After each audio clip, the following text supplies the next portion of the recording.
I would like to preach to you a message that is entitled, Ignite the Fire. Can we all say that?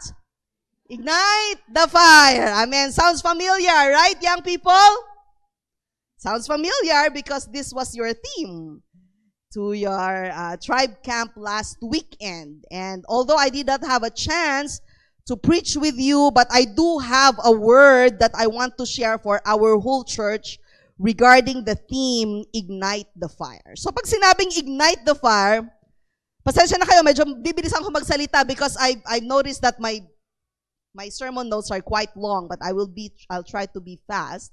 When we say ignite the fire, what does it mean? So it means, obviously, to start a flame, to set something ablaze, or to cause something to burn or explode. But of course, we are not talking about literally na magkikreate tayo ng sunog dito. No? Sana naman ay walang mangyaring sunog. But we are talking metaphorically or figuratively. So in the spiritual sense, it implies that igniting the fire is starting something with enthusiasm and energy. It also means to arouse or to excite feelings, to spark interest, or to motivate action. To ignite the fire is the beginning of something that is new, powerful, of transformative. So, kapag sinasabing ikaw ay umaapoy o nag-aalab, ibig sabihin ikaw ay buhay, aktibo, interesado, inspirado, at ganado. Can you take a look at the person beside you? All of the above ba siya dyan sa mga bagay-bagay na yan? Is that person beside you igniting, blazing with fire? Last Sunday, for those of you who were not here, Pastor Dwight preached to us a very beautiful message about developing the habit of consistency. If you've missed that, please go back and watch it. It's in our Facebook page and YouTube channel. But what he said is that it is God's desire that we must all be consistent in our love and service to the Lord. Mga kapatid, consistent po ba tayo? To be consistent, ano bang ibig sabihin nun? To be consistent, it means to act or behave in the same way over time. Na kahit na lumilipas ang panahon, kapag consistent ka, ganon ka pa rin. Mga asawang lalaki, kung dinidate nyo ang mga misis nyo, noong nililigawan nyo pa, kung consistent kayo hanggang ngayon, kahit ilang taon na kayong mag-asawa, dinidate nyo pa rin. Yan. Steve Harvey said, I dated my girlfriend so she would marry me. And now that we are married, I am still dating her so that we can stay married. If you want to stay married with your spouses, be consistent in your dating. Okay? So to be consistent means to be steady, immovable, to keep on doing what you are doing even as the time goes by. Ayan. So mga kapwa ko mga babae, mga misis, if we have been spending a lot of time beautifying ourselves, kahit mga misis na tayo, hindi tayo lumulosyang. Consistent yung beauty natin. Can I hear an amen? Ayan. Now, today I want to let you know that there is actually more to being consistent. Yes, God wants us to be consistent, but there's even more to that. So dadagdagan natin ng higher level ang mensahe sa araw na ito. Aside from being consistent, God actually wants us to be on fire. At all times, hindi lang kapag feel natin. So our fire should be consistent. God wants us to be always alive, alert, awake, enthusiastic, with our service and passion to the Lord. Can we say amen? Now, napakagandang mga bersikulo na memorizein sa araw na ito, Romans chapter 12, verse 11 to 12. Can we all read together sa bayang pagbigkas? And if you can read it out loud, that would be great. Romans 12, 11 to 12. Go. Be enthusiastic to serve the Lord, keeping your passion toward Him boiling hot. Radiate with the glow of the Holy Spirit, and let Him fill you with excitement as you serve Him. Let this hope burst forth within you, releasing continual joy. Wow! We must aminin natin that keeping our enthusiasm and excitement into the high level is actually a constant struggle for many Christians. Do you agree? Hindi natin maitatanggi na ang pag-aalab sa Panginoon ay hindi madali. Bagkus marami ang nag-i-struggle patungkol dito. And no one is exempted. Hello? No one is exempted to that fact. Whether you are a new believer, or a maturing believer, or an old-time follower of Christ. Actually, even if you are already a pastor. There is always the temptation to get cold, naman lamig, to our service to the Lord. And Apostle Paul is very much aware of this. This is not just a problem of the present world. This has already been a problem even in the early churches. That is why Apostle Paul, who wrote Romans 12, verse 11 to 12, gave this admonition to the church in Rome. Now, himay-himayin natin yung versikulo. Let's dissect the different verses. There are actually 6 admonitions there. Sige nga, bilangin natin. The first one is, be enthusiastic to what? To serve the Lord. Second, keep your passion toward Him, how? Boiling hot. Third, radiate with the glow of the Holy Spirit. Number 4, let Him fill you with excitement as you serve Him. Number 5, let this hope burst forth within you. And number 6, release continual joy. All of these statements can be summed up to the phrase, ignite the fire. Pag-alabin ang apoy, pagningasin ang apoy ng pag-ibig at paglilingkod sa Diyos. Amen! So ngayon, ang sasagutin natin, paano? How are we going to keep our spiritual fire burning for the Lord? In the physical world, there are actually 3 things that you need in order to build a fire and to keep the fire burning. Ano sa tingin niyo yung 3 bagay na yon? 3 elements. In order to build fire and to keep the fire burning, may 3 bagay. Tinatawag itong fire triangle. Sige nga, Kuya Romy. Yes? Yes? Ignition or heat. Palakpakan natin si Kuya Romy. Yan ang eksperyensyado. O, di ba? Pumapasa sa Wimis. Okay. Here's what we call fire triangle. The 3 essential ingredients or elements for creating a fire are, ano ulit yung 3? Air, heat, and fuel. Air or oxygen. Kasi maraming mga elements ang air, but mainly it's oxygen. But we'll call it air anyway. Now, itong masasabi ko, church. What is true in the physical is also true in the spiritual. You hear that from me all the time, right? What is true in the physical is also true in the spiritual. Spiritually speaking, itong 3 bagay na ito, these 3 things, are also necessary to keep our spiritual fires burning. We need spiritual fuel, we need spiritual air, and we need that ignition or that heat or that spark. And so that is what we are going to look at one by one today. So 3 main points lang. So first, fuel. In order to have a fire and to keep your fire burning, you need proper fuel or refueling. So if you are building a campfire and you want to continuously keep it ablaze, you need to add firewood. Pag hindi ka nagdagdag ng panggatong, mauubos yung apoy, mamamatay. If you are cooking barbecue and you run out of charcoal, Well, for a while, the smoke may last, but eventually, the fire will still die.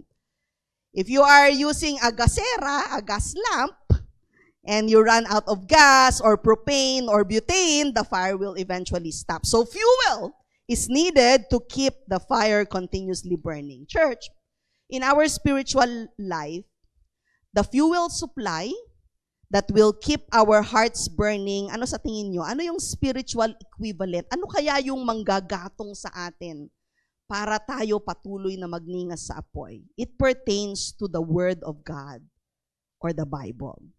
Psalm 119:105 says, "Your word is a lamp to my feet and a light to my path." Kung wala sa iyo ang salita ng Diyos sa puso mo, if you don't have the Word of God in your heart, and you won't have that fire in your lamp. Because this fuel, the Word of God, will serve as your light, your lamp, that will guide your path to the right direction. Can you say amen? Ang salita ng Diyos, it is our instructional guide. It's our spiritual GPS. The Word of God is your spiritual flashlight that will guide you where you should go.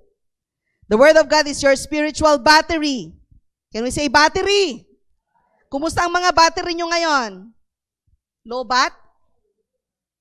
Fully charged? The Word of God is our spiritual battery that will fuel us to keep on going and going and going and going. Ano ang battery yun? Energizer. Everlasting energizer. And the stronger the fuel source, the brighter the light. Mas maraming panggatong, mas maningas ang apoy. The more firewood, the brighter you will set ablaze. And so, if you know more about the Word of God, the more excitement and enthusiasm you will have for the Lord. Sa Luke chapter 24,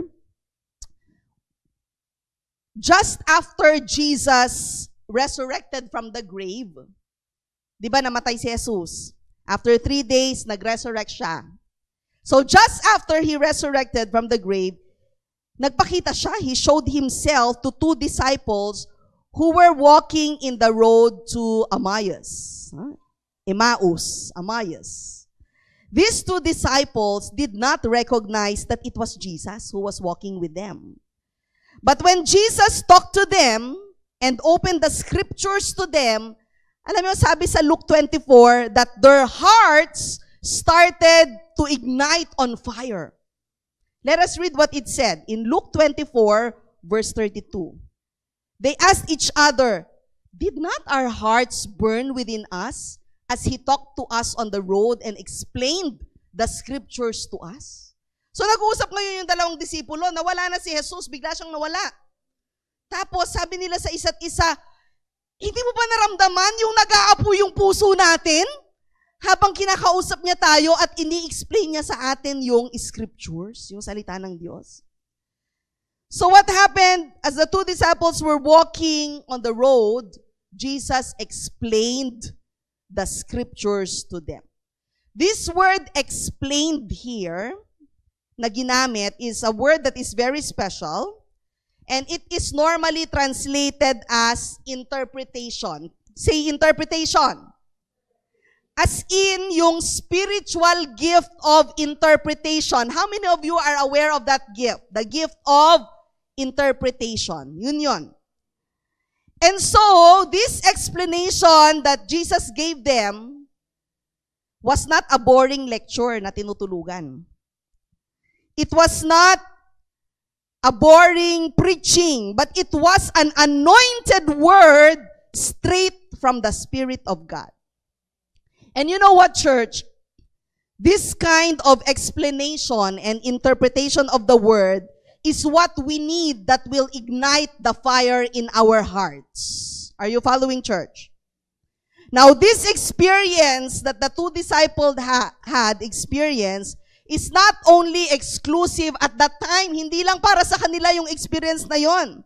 We as current disciples of Christ can also experience this kind of burning fire in our hearts. And this is what God wants us to realize and experience today.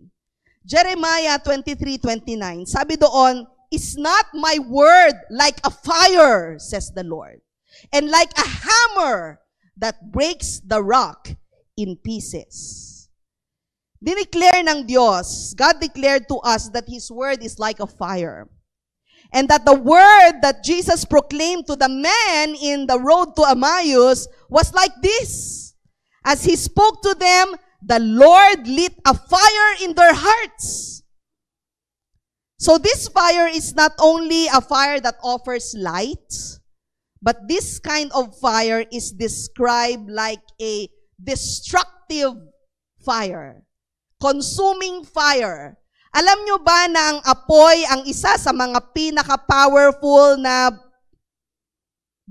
anong tawag doon? Na destroyer?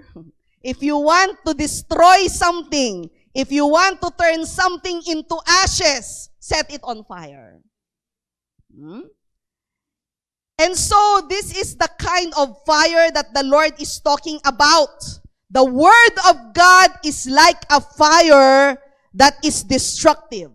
It is like a hammer that breaks the rock in pieces. Ano yung rock na yon? It pertains to our heart, di ba? Madalas, the heart is described as a rock, pusong bato. Matigas na puso, manhid, pasaway na puso.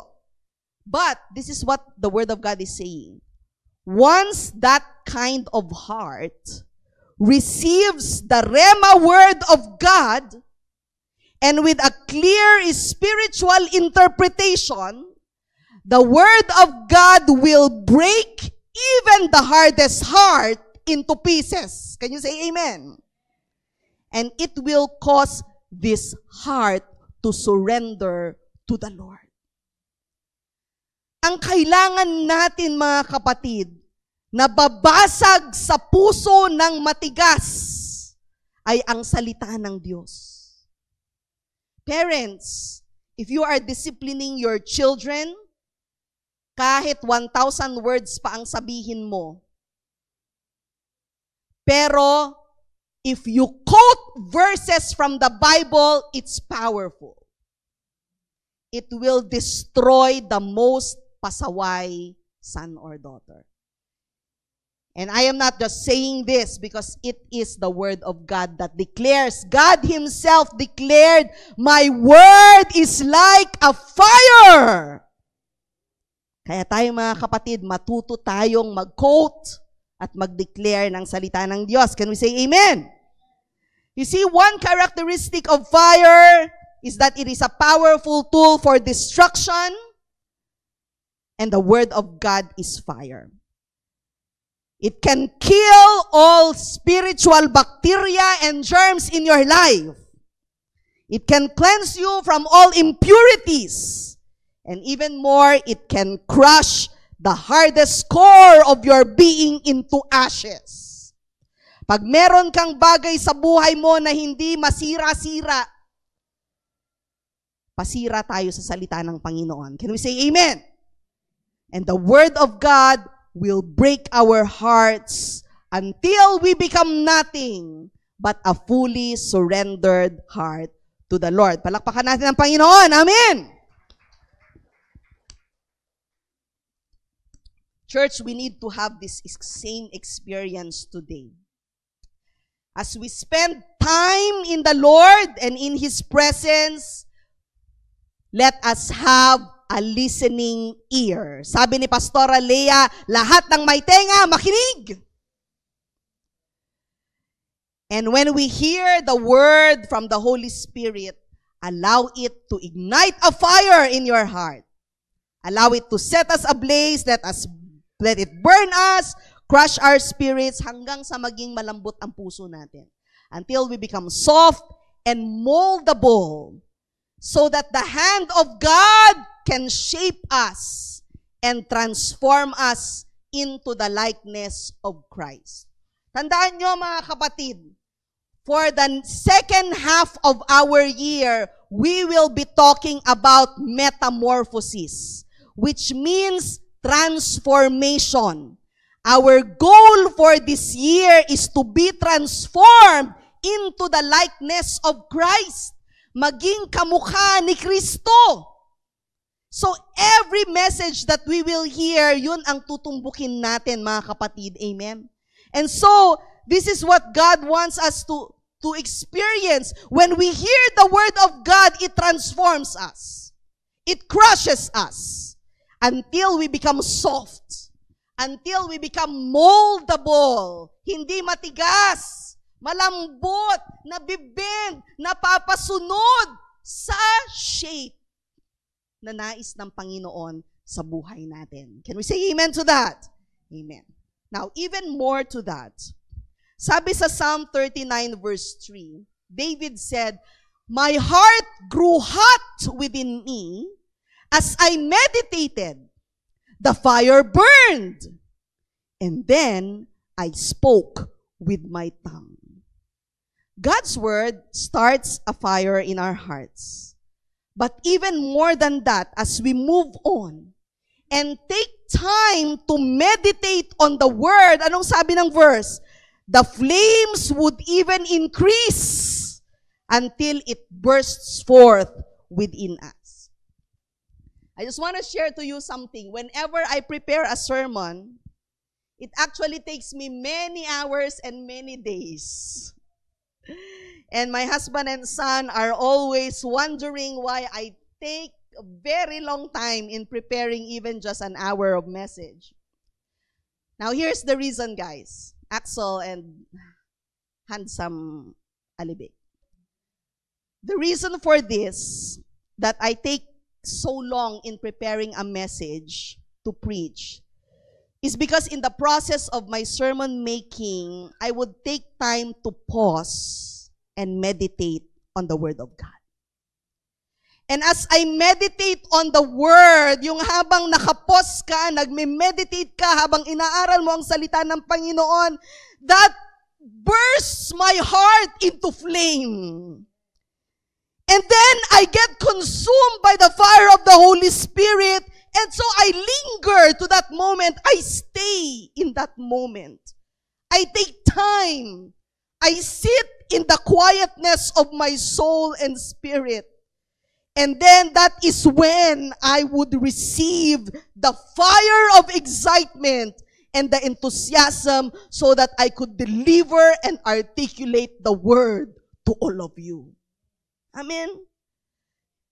Alam nyo, church, you can see that more and more preachers, teachers, and disciple makers are being raised in our church. Can you see that, guys? This is a wonderful spiritual gift that God has gifted to our church, the gift of preaching and teaching.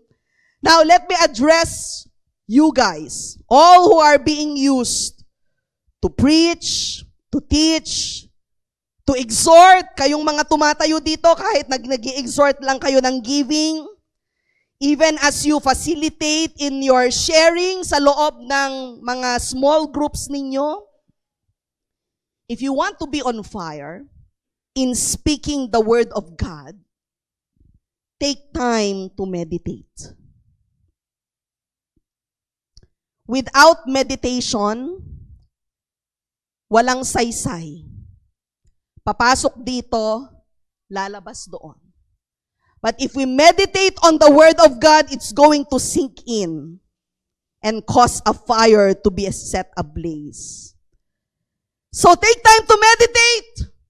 Because as you meditate, the Bible states that your heart will grow hot within you. You will set ablaze, and you will have the boldness and the power to declare and articulate the word of God to His people. Palakpakan natin ang Panginoon. Hallelujah! So mga kapatid, mag-level up tayo. Wala na tayong ginawa tuwing magkakasama tayo kundi makinig ng mga sermon. Right? Pero anong saysay?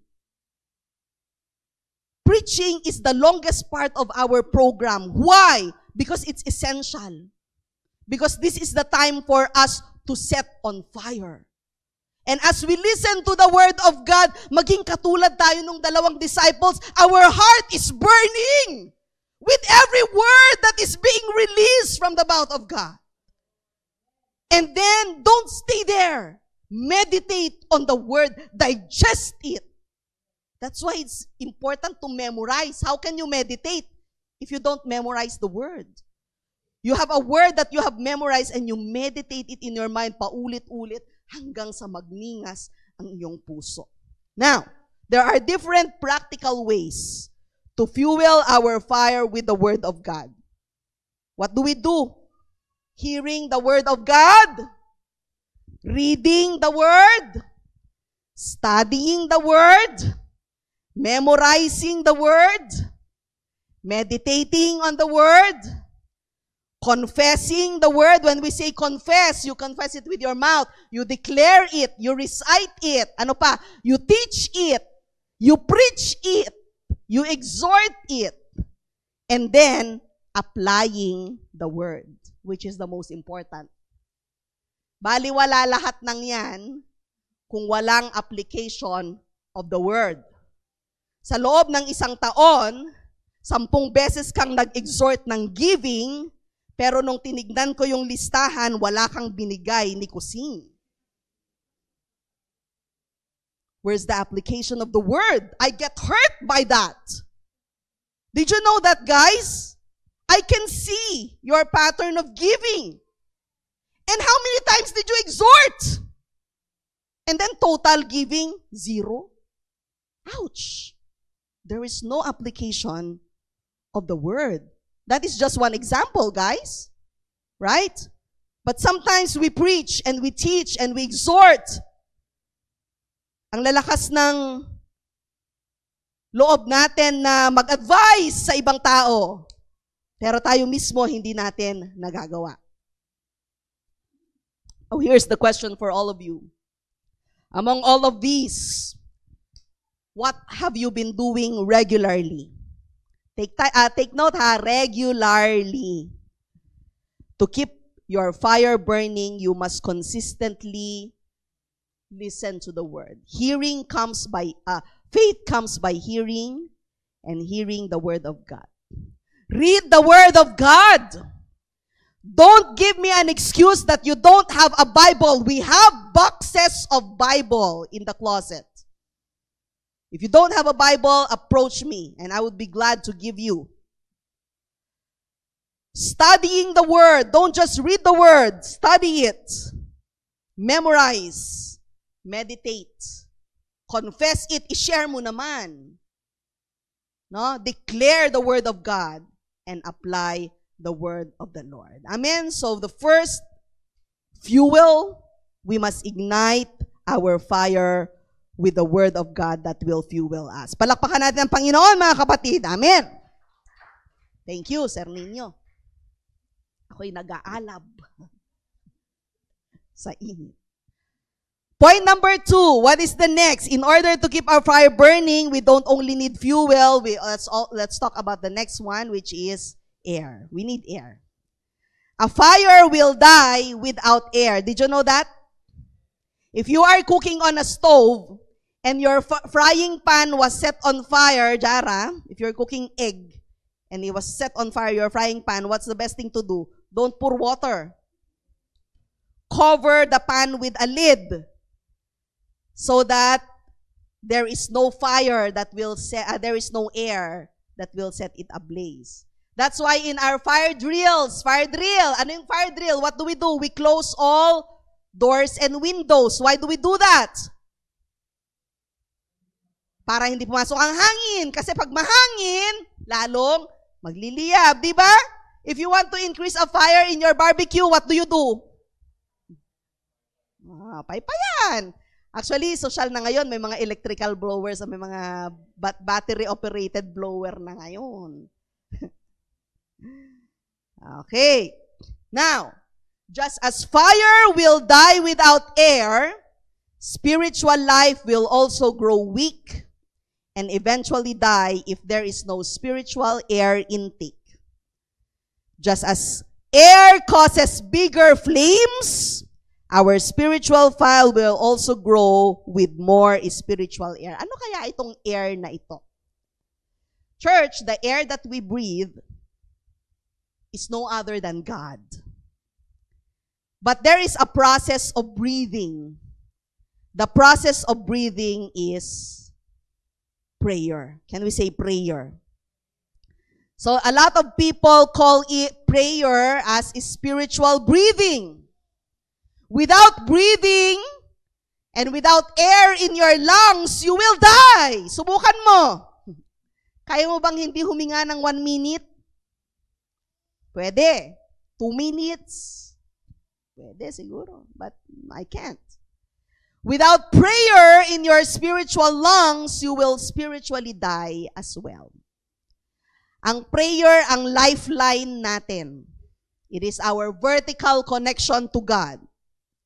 Prayer is our electrical line to the power source. And once you cut your prayer life, your spiritual lungs will collapse and you will be choked to spiritual death. Alam niyo yung serpent sa Bible? Sino yung serpent na yon?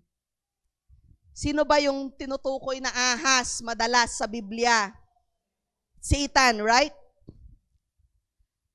The serpent doesn't just bite.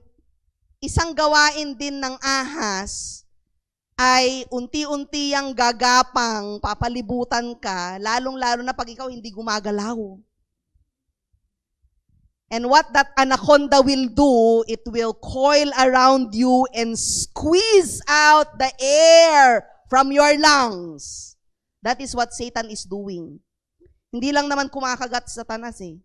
Ini-squeeze niya yung air sa baga natin hanggang sa hindi na tayo makahinga. And that talks about prayer.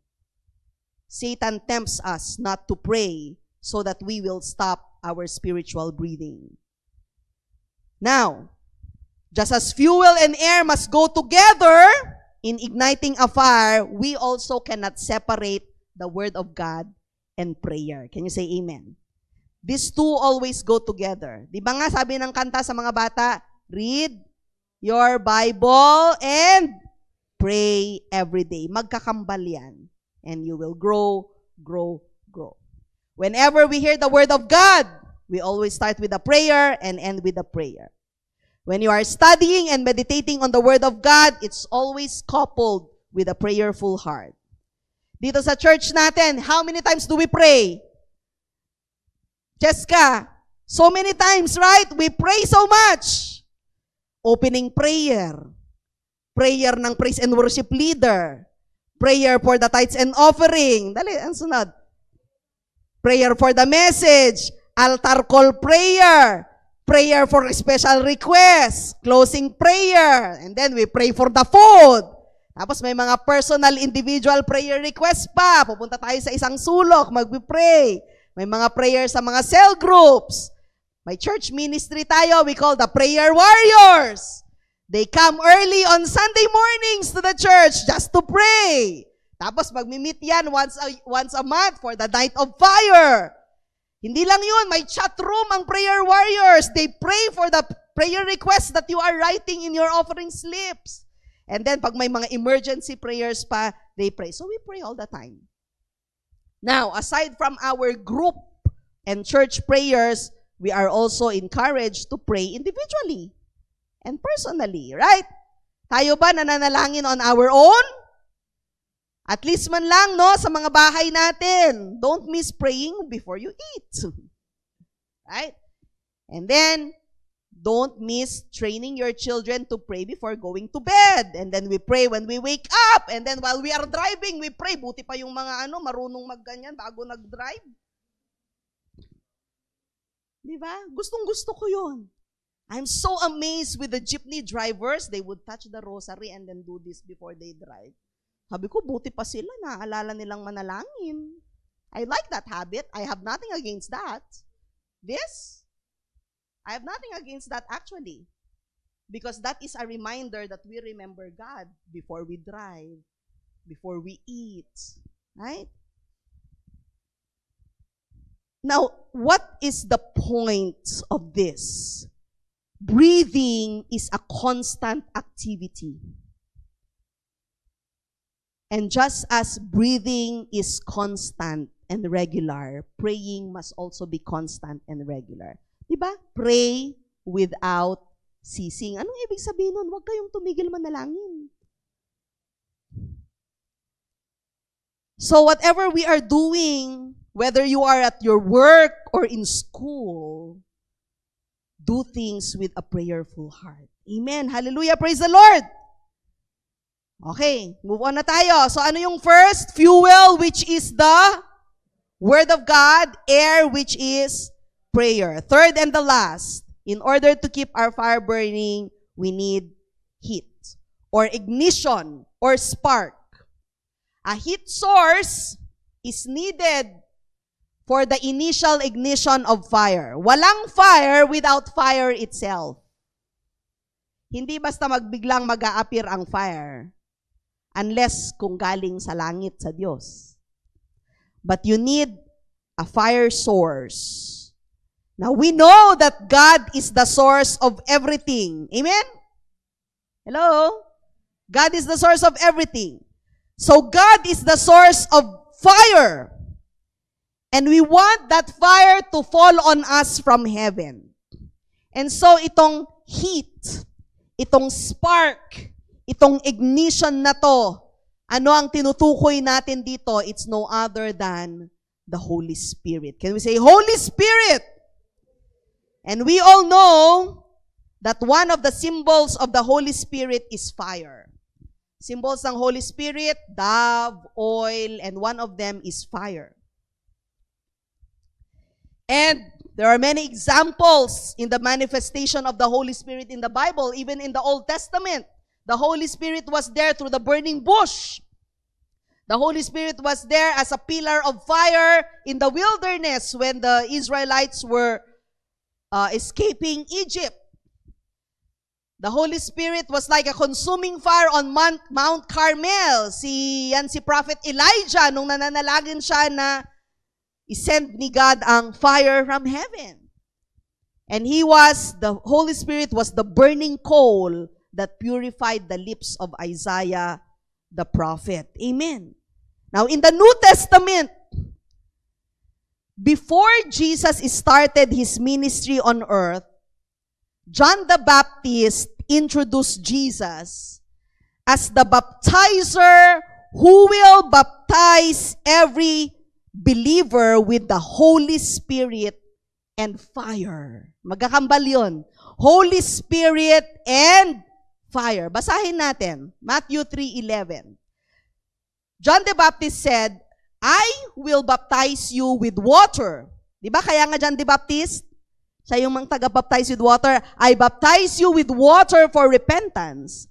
But after me, sabi ni John, comes a person, one who is more powerful than I, whose sandals I am not worthy to carry. And he will baptize you with the Holy Spirit and fire. Apostle Paul also urges us in 1 Thessalonians 5:19, sabi ni Apostle Paul, do not quench the Holy Spirit. Do not extinguish the Holy Spirit. Let us beware of people who are fire extinguishers in our lives. May mga kilala ba kayong mga tao na is fire extinguisher ng buhay ninyo? Yung nag-aalab ka sa apoy, tapos bigla kang susubsuban? Ano yun sa Tagalog? Yun, alam nyo na yung ibig kong sabihin. There are people who are fire extinguishers and fire quenchers, especially of the Holy Spirit. Now, the admonition of Apostle Paul to that is, do not quench the Spirit. So this pertains to the Holy Spirit as fire. Now, on the day of Pentecost, the Holy Spirit descended upon the disciples in the form of tongues of fire. Babasahin natin. When the day of Pentecost came, they were all together in one place. Suddenly, a sound like a blowing of a violent wind came from heaven and filled the whole house where they were sitting. They saw what seemed to be what? Tongues of fire that separated and came to rest on each of them. And all of them, what happened? Were filled with the Holy Spirit and began to speak in tongues as the Spirit enabled them. Now, ang tanong, how can we receive this fire from the Holy Spirit? How? Ano ang kailangan nating gawin para mapasa atin ang apoy mula sa Espiritu Santo? First step, receive Jesus as your personal Lord and Savior. When we surrender our lives to Jesus Christ and receive Him in our heart, at the same time, the Holy Spirit is fully released in our lives. Nakakasunod mga kapatid? Noong tinanggap natin ang Panginoong Jesus sa buhay natin at sa puso natin bilang tagapagligtas, automatically, the Holy Spirit is in you. And He sets our hearts on fire with the love of Jesus. No? Romans 5 verse 5, God's love has been poured into our hearts through the Holy Spirit who was been given to us. So the question is, lahat ba tayo dito mga kapatid ay tumanggap na sa ating Panginoong Jesus? Have we all surrendered our lives to our Lord Jesus Christ? Have you repented of your sins and you believe that Jesus died on the cross to cleanse you from your sin? Have you decided to follow Jesus? No turning back. And have you decided to follow His commandments? If your answer is yes, then automatically, the Holy Spirit is already within you. Kapag sigurado kayong nasa inyo ang Espiritu Santo, can you say Amen? Amen. Praise the Lord. Now, there is more than just a spark. There's more to that. There is what we call the baptism of the Holy Spirit. What is this? Basic doctrine students. Baptism of the Holy Spirit, this is not just a ceremony that we do just like water baptism. Rather, this is a transformative experience where you are being filled of the Holy Spirit. This is what the 120 disciples experienced in the upper room of Jerusalem, when tongues of fire fell on their heads and all of them spoke in other tongues. Now the Spirit of God moved, sabi doon, like a rushing mighty wind. And all of them were baptized with Holy Ghost and fire. Mga believers na yung mga yan, mga disciples na nga sila eh. Right? Pero meron pa silang na-receive na more power. That is the baptism of the Holy Spirit.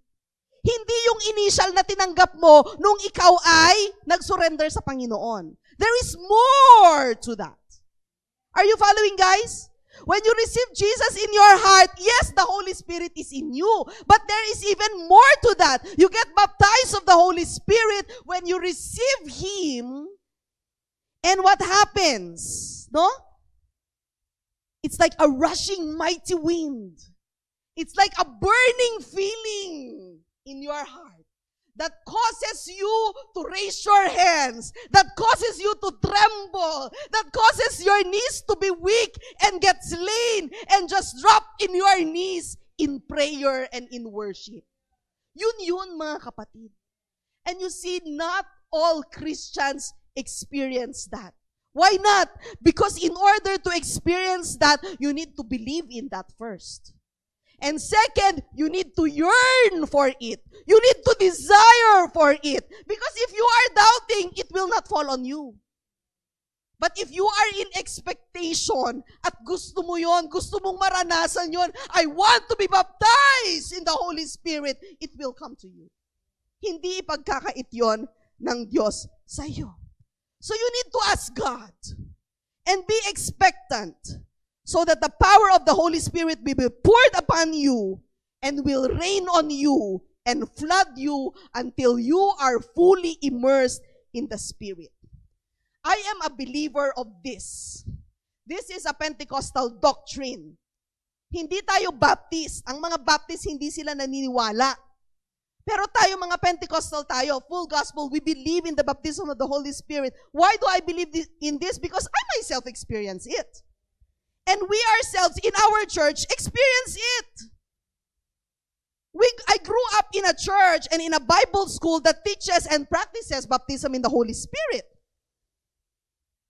At as much as there is may tinatawag na initial evidence of baptism, itong experience na ito, it's not just a one-time experience. But this is an experience that we can have whenever we enter the Holy of Holies. You can see that happening in our church. When? Usually during praise and worship.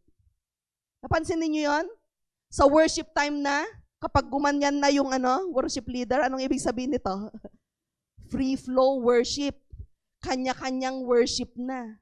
That's when the Holy Spirit moves and fall in our midst. And people are baptized. Baptism means immerse. Nakalunod tayo, nakasoak tayo, nakababad tayo sa presensya ng Panginoon.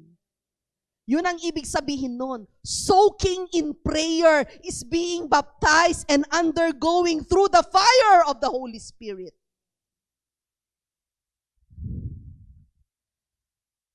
It's an experience that we can have each and every time we come in the presence of the Lord. And not just as a group. Kahit mag-isa ka, nananalangin, in your devotion, you can be baptized in the Holy Spirit. You can be immersed in the presence of the Holy Spirit. That is the time when you don't want to stop worshiping anymore. Parang gusto mo doon ka na lang. Nakababad sa kanyang presensya. Kaya meron tayong tinatawag na night of fire. And soaking in prayer, nakababad tayo sa presensya ng Panginoon. That is what being on fire in the Holy Spirit is, mga kapatid. And the admonition to us, mga kapatid, we need to fan this flame. We must not ignore this. We must not remove this in our services, in our gatherings, especially in your own spiritual devotions. Yearn for it. Whenever you pray, say to God, to the Holy Spirit, Holy Spirit, immerse me. Lunurin mo ako, Panginoon. Ibabad mo ako sa iyong presensya. Amen. Now, if you have not yet experienced this, free yourself from doubts. Don't be a skeptic. Do not put the Holy Spirit in a box.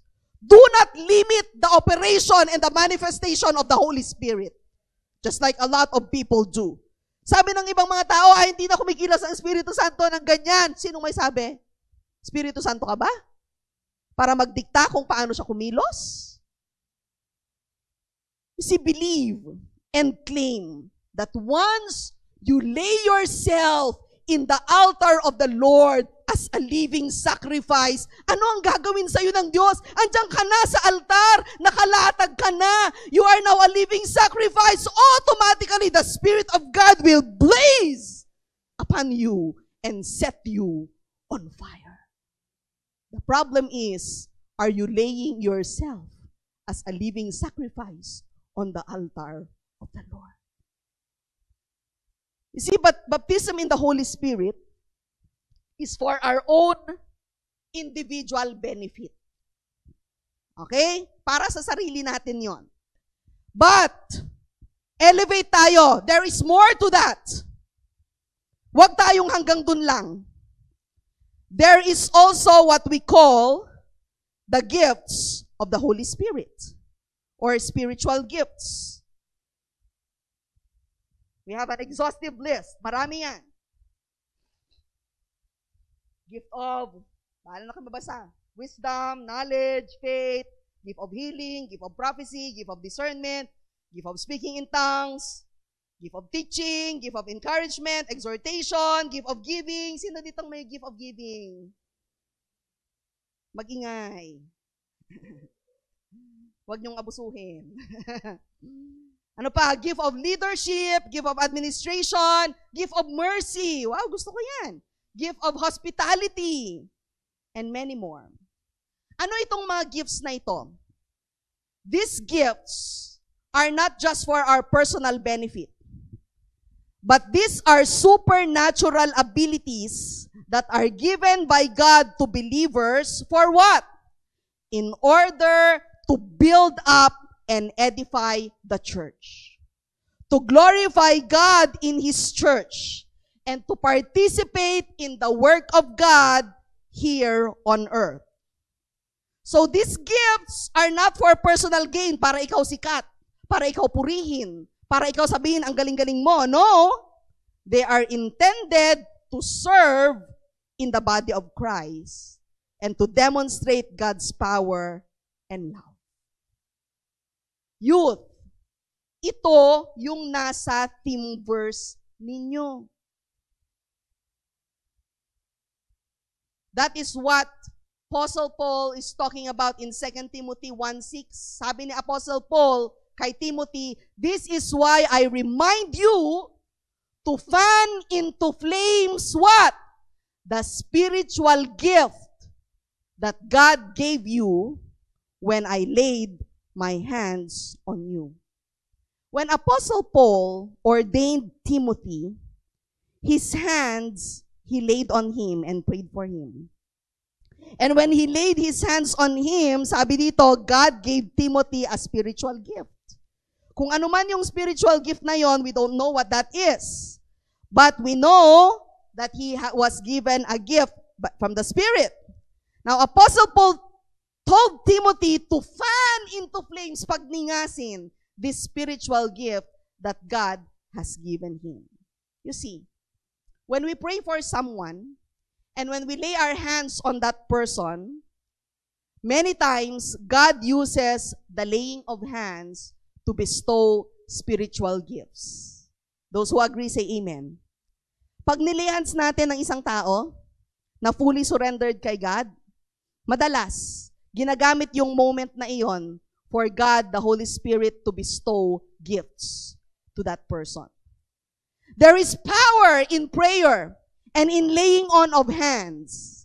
And God gives His favor.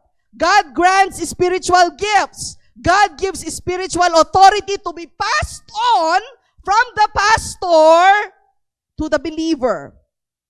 Now, we believe everyone is given a spiritual gift.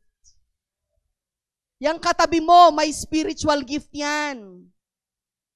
Everybody is given a spiritual gift. You just need to discover and open that gift. Nakabalot pa kasi. Hindi mo pa nakikita kung anong laman. And once you have unboxed it and discovered what gift that is, you need to fan it into flames. Which means you need to use it, practice it, nurture it, and apply it for the edification of the church. You can take a picture. Pag-aralan nyo, alin dyan ang gift ninyo. Baka meron kang unique gift na hindi pa nire-reveal dyan. I don't think so. But anyway, we cannot limit the gift of the Holy Spirit, right? We cannot exhaust it just in a list like this. But at least you have a guideline. Discover your gifts. Fan it into flame. Mas maganda yan at mas beneficial yan kaysa yung nananatili lang tayong puspos sa Espiritu Santo. Because we need to elevate. It's not just about ourselves. It's about service to God and to others as well. So the question, what is your spiritual gift? Have you discovered it? If yes, fan it into flame. If not yet, ask God to reveal it to you. But if you know what your gift is, church, don't hide it. Don't withhold it. Don't resist it. Don't quench the Holy Spirit whenever the Holy Spirit wants to move within you and through you. Huwag kayong humindi. Dahil hindi yun call ng tao. It's God's call to use you. Don't say no to God when He wants to use you. Because you are gifted. You have the Spirit of God within you. You need to unfold it. You need to fan the flame and serve the purpose that God has intended for you. Malinaw mga kapatid. Ignite the fire. As I close, once again, the three elements. Fuel, air, and heat. Fuel is the Word of God. Elevate. Mga kapatid, level up. in your fire for the Word of God. Ang daming paraan. Don't just be hearers of the Word. Study it yourselves. Kakaibang level yung kayo mismo ang magbasa ng salita ng Panginoon. It's a different level. You know why? Because the author himself who wrote that book is speaking straight to you. When you read the Bible and you open the Bible, it is not Pastor Latu who is talking. It is God Himself talking straight to you. Allow the author of the Word of God, allow God Himself to speak to you directly. Don't miss that opportunity. Kung gaano tayo kasabik magbasa ng text message ng mahal natin sa buhay, dapat ganun yung excitement natin. Magbasa ng mga text messages ng Panginoon sa atin, which is all written in the Bible. Level up. And let your fire be set ablaze on that. Pag-apuyin ang apoy. Mag-meditate tayo sa salita ng Panginoon. It doesn't have to be a whole chapter. It only takes one verse or maybe even one phrase in the Bible, the Word of God that will set us on fire. Amen. Now the prayer, couple it with prayer. Do not miss your prayer time with the Lord. And when you pray to God, don't take it lightly.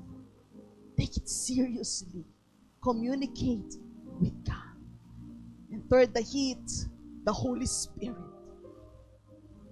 Huwag nating hayaan na in our gatherings, hindi kumilos ang Espiritu Santo sa kalagitnaan natin. Otherwise, we are just wasting our time. Let the fire of the Holy Spirit fall upon you. Don't resist it.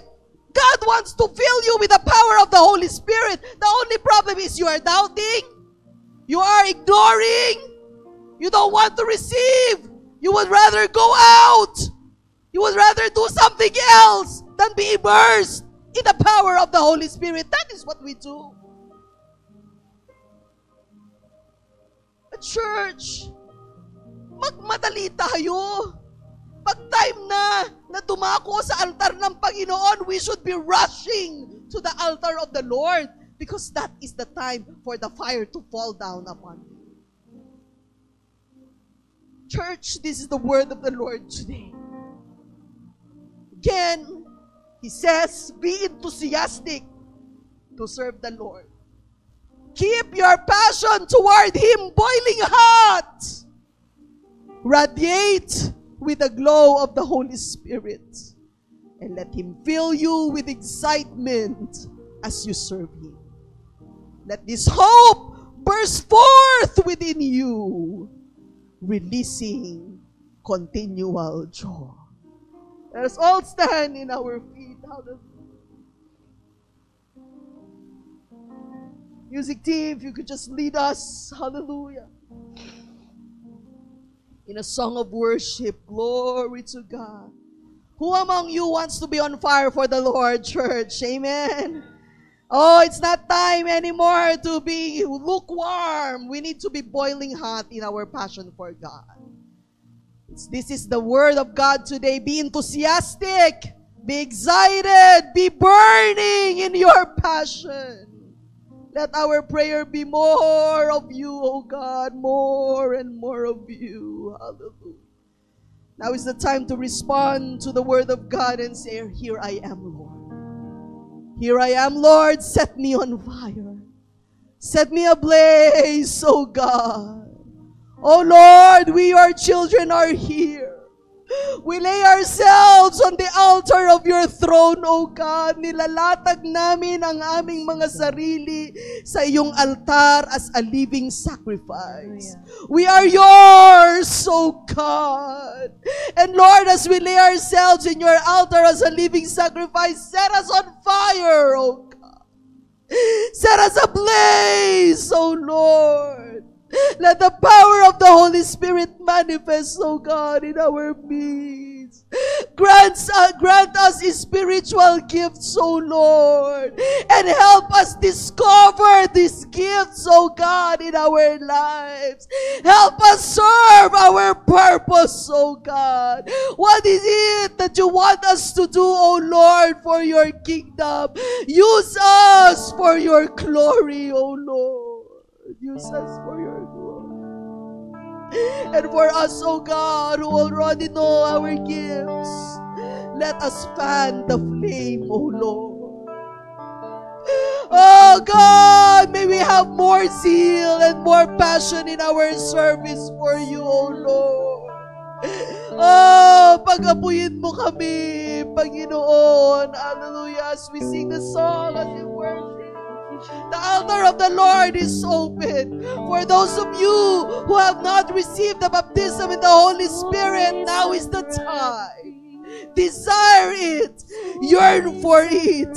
And yes, if you've already been baptized in the Holy Spirit, you need to be filled and refilled over and over and over again. Be refilled. Don't let your cups be half empty. Be filled and overflow with the power of the Holy Spirit. Hallelujah. Oh, here we are, oh God. Set us on fire, oh Lord. Oh, we don't want to leave this place, oh God, without your power falling afresh upon your people, oh God. Pour out your spirit. Pour out your spirit upon your people, oh God. Oh yes, church, sing it to the Lord. Yearn for it. Desire for it. Receive from the Lord. Receive the fire